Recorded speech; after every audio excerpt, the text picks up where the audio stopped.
Bomas of Kenya imeuziwa Mturuki. Bomas of Kenya imeenda. Ililetwa pale cabinet nikapinga. Peke yangu. Watu wengine yote hapo ni waoga. Wakiona rais wanatetemeka namna hii. Mimi peke yake ndio nilisimama cabinet nikasema Bomas of Kenya is a national heritage and we cannot sell it.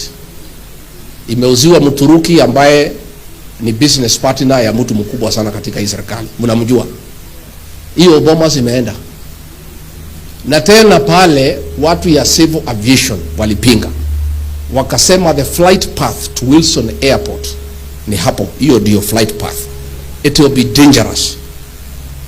Rais akafanya. Nilipokuwa mkali akawachana naye. Aliponifukuza sasa hakuna mtu ya kusema kitu. Watu pale wote ni flower gas. Umeona headline? Ni watu ya yes. Wanaitwa watu ya yes. Sasa pale we are on our own, Reverend, as a country. William Ruto will do whatever he wants in this country. There is not a single person. I was the only leading person. Ni Mungu peke yake atatusaidia. Hiyo Bomas sasa ameenda pale amebulldoze imepita. Mashamba yote ya jela yote imeuzwa. Jela zote zinatakiwa sihamishwe, hiyo mashamba imeuzwa yote. Mpaka makanisa ya Catholic, SDA ile iko ndani ya jela yote itabomolewa. Mpaka Atali they will be demolished. Yote imeuzwa. Sasa amemeza upinzani.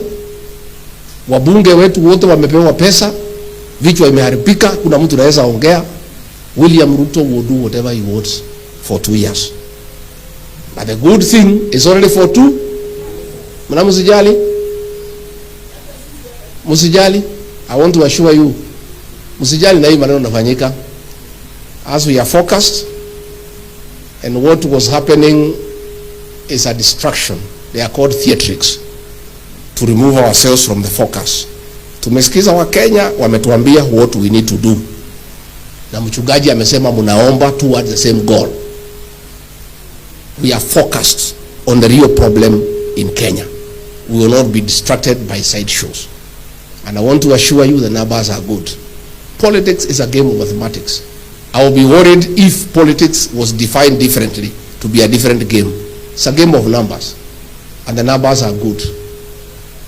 And Kenyans have told us tutafute formula tuwaletee.